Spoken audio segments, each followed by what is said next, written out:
नमस्कार दोस्तों, आपका स्वागत है। दोस्तों, अगर आप अपनी लाइफ में कुछ नया सीखना चाहते हो तो वीडियो को अंत तक जरूर देखें। दोस्तों, वास्तुशास्त्र में मोर पंख का बहुत ही अधिक महत्व होता है। वास्तुशास्त्र के अनुसार मोर पंख का घर में होना बहुत ही शुभ होता है। यह जिस स्थान पर भी होता है वहाँ की नकारात्मक ऊर्जा को नष्ट कर देता है। शास्त्रों में मोर पंख को सुख समृद्धि का प्रतीक माना जाता है। यह अत्यंत चमत्कारिक होने के साथ ही घर में वास्तु दोषों को कम करने में भी सहायक होता है। लेकिन वास्तुशास्त्र में मोर पंख को घर में रखने के नियम बताए गए हैं। लेकिन मोर पंख घर में रखते समय इन नियमों का पालन अवश्य करना चाहिए, तभी इसका सकारात्मक प्रभाव देखने को मिलता है।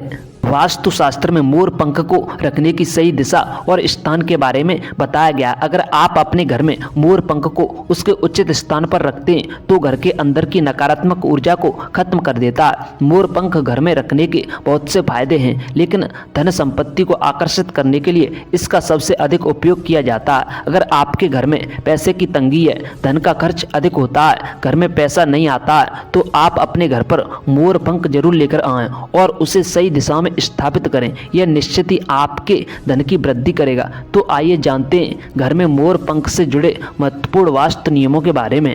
दोस्तों, सबसे पहले हम जानते हैं मोर पंख के धार्मिक महत्व के बारे में। हमारे प्राचीन शास्त्रों में मोर पंख को इतना महत्व क्यों दिया जाता है? दोस्तों, हमारे प्राचीन धर्म शास्त्रों में एक चमत्कार के यंत्र माना गया है। इसका प्रयोग कई प्रकार की तांत्रिक क्रियाओं में किया जा रहा है। तंत्र साधनाओं में इसका प्रयोग करके सम्मोहन, शस्त्रनाश तथा बुरी शक्तियों को नष्ट किया जाता है। इसके अलावा ज्योतिष विद्याओं में भी मोर पंख का प्रयोग किया जाता है। ज्योतिष शास्त्र में मोर पंख से जुड़े उपाय भी बताए गए हैं। मोर पंख घर से बुरी शक्तियों को तो दूर रखता ही है, साथ ही सर्प आदि विषैले जानवर मोर पंख के भय से घर में प्रवेश नहीं करते। इसीलिए वनों में वास करने वाले लोग इसे अपने पास रखते थे। मोर से जुड़ी हुई कई कथाएं पुराणों में लिखी हुई हैं। पक्षी शास्त्र में मोर से जुड़ी एक कथा का वर्णन मिलता है। प्राचीन युग में संध्या नाम का एक असुर हुआ करता था। वह बहुत ही शक्तिशाली और बड़ा तपस्वी था। गुरु शुक्राचार्य से विद्या प्राप्त करके संध्या नामक असुर देवताओं को अपना शत्रु मानने लगा। उसने ब्रह्मदेव और भगवान शिव से वरदान प्राप्त किया और बहुत ही अधिक शक्तिशाली बन गया। उसके बाद उसने स्वर्ग पर आक्रमण किया और कई देवताओं को बंदी बना लिया। लेकिन उस असुर को पराजित करने के लिए देवताओं ने एक योजना बनाई और उसके लिए उन्होंने मोर की सहायता ली। सभी देवताओं और 9 ग्रह मोर के पंखों में विराजित हो गए, जिससे मोर बहुत ही शक्तिशाली बन गया और विशालकाय रूप धारण करके उस मोर ने संध्या नामक असुर पर आक्रमण कर दिया। इस युद्ध में संध्या नामक असुर का वध हो गया और देवताओं को उनका आधिपत्य फिर से प्राप्त हुआ। सभी देवताओं ने मोर की प्रशंसा की और उसे भी पूजनीय होने का वरदान दे दिया। तभी से मोर को बहुत ही पवित्र माना जाता है। जिस स्थान पर भी मोर पंख होता है उस स्थान पर नवग्रहों का अशुभ प्रभाव नहीं पड़ता।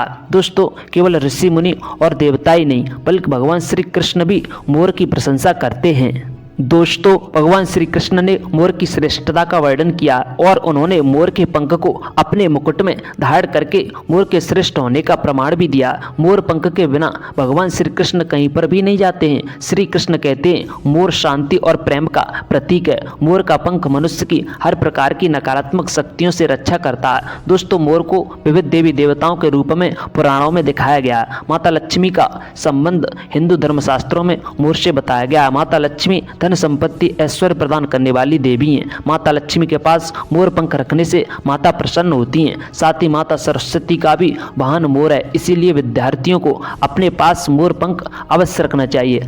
अगर आप अपने घर में बांसुरी में मोर पंख डालकर रखते हैं तो इससे परिवार के सुख शांति का वातावरण निर्माण होता। दोस्तों, घर में लड़ाई झगड़े का रहना तथा घर का वातावरण अनुकूल न रहना, नकारात्मक ऊर्जा का ही प्रभाव बना रहना, ये सब नकारात्मक ऊर्जा का ही प्रभाव होता है। वास्तुशास्त्र के अनुसार हमारे घर में कुछ ऐसी चीजें मौजूद होती हैं जो हमारे घर में नकारात्मक ऊर्जा का निर्माण करती हैं, लेकिन हम इन चीजों को बाहर नहीं निकाल सकते। लेकिन हम इस नकारात्मक ऊर्जा को घर से बाहर निकाल सकते हैं। इसके लिए हमें मोर पंख का प्रयोग करना चाहिए। आप 3 मोर पंख लें और उन्हें अपने घर के मुख्य द्वार पर बांध दें। इनकी हवा घर में जाएगी। यानी कि दोस्तों, मोर पंख की हवा आपके घर पर पड़ते ही आपके घर की नकारात्मक शक्ति आपके घर से बाहर चली जाएंगी। दोस्तों इन्हीं बातों को ध्यान रखते हुए और घर में सकारात्मक ऊर्जा का वातावरण बनाए रखने के लिए घर में किस जगह पर मोर पंख रखना चाहिए। सबसे पहले, अगर घर में नकारात्मक ऊर्जा है और परिवार के सदस्यों की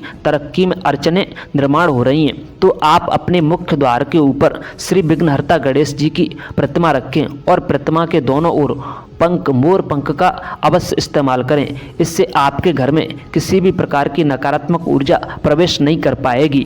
साथ ही दोस्तों, ग्रहों के दुष्प्रभाव से बचने के लिए अगर घर में सदस्यों पर ग्रहों का दुष्प्रभाव है, वह ग्रहों की स्थिति खराब चल रही है, तो मोर पंख लें और उस पर गंगा जल का छिड़काव करें। फिर इसे किसी ऐसे स्थान पर रख दें जहाँ पर यह किसी को दिखाई ना दे। इससे ग्रह शांत होने में मदद मिलती है। साथ ही बुरी नज़र से बचने के लिए अगर घर में किसी सदस्य अथवा बालकों को बुरी नज़र लगी हुई है या उस पर किसी की बुरी नज़र का प्रभाव पड़ा है, तो सोते समय उस व्यक्ति के तकिए के नीचे मोर पंख रखें और दूसरे दिन इसे किसी बहते जल में डाल दें। इससे बुरी नज़र उतर जाती है। साथ ही मनोवांछित फल प्राप्ति के लिए अगर मन की कोई इच्छा अधूरी है, कई दिनों के बाद कोशिश करने के बाद भी मनोवांछित फल प्राप्त नहीं होता है, कार्यों में बार बार रुकावट आ रही है, तो आप राधा कृष्ण के मंदिर में जाकर भगवान श्री कृष्ण की मोर पंख चढ़ाएं अथवा घर में श्री कृष्ण की मूर्ति पर मोर पंख लगाएं और अपनी मनोकामना, अपनी अधूरी इच्छा उनके सामने प्रकट करें। दोस्तों, भगवान राधा कृष्ण पर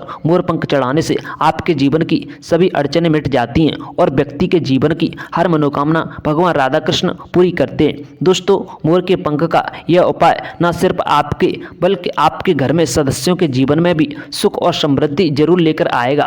तो दोस्तों, आशा है कि आपको यह जानकारी अच्छी लगी होगी, तो वीडियो लाइक अवश्य करें और कमेंट में सच्चे मन से जय श्री कृष्ण, जय माता लक्ष्मी जरूर लिखें। साथ ही आप इस चैनल को भी सब्सक्राइब कर लीजिए ताकि आपको ऐसी आध्यात्मिक जानकारी मिलती रहे।